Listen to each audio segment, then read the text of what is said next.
Breaking news విశాఖలోని Duvvada Vignan engineering కళాశాలలో విద్యార్థుల మధ్య గొడవ జరిగింది.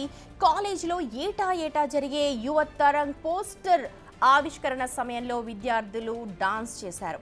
అయితే ఇంజనీరింగ్ సెకండ్ ఇయర్ చదువుతున్న ఓ విద్యార్థి కాలు ట్రిపుల్ థర్డ్ ఇయర్ చదువుతున్న విద్యార్థికి తగిలింది. దీంతో గొడవ మొదలైంది.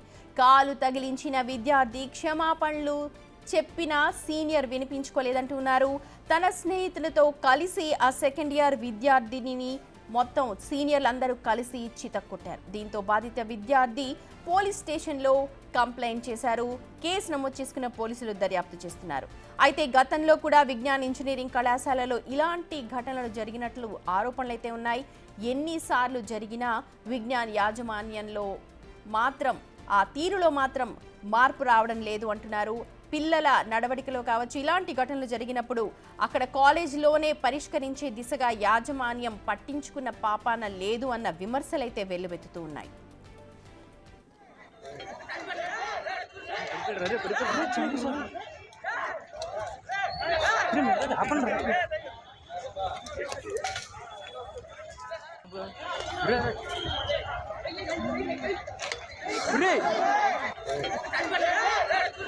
Ready,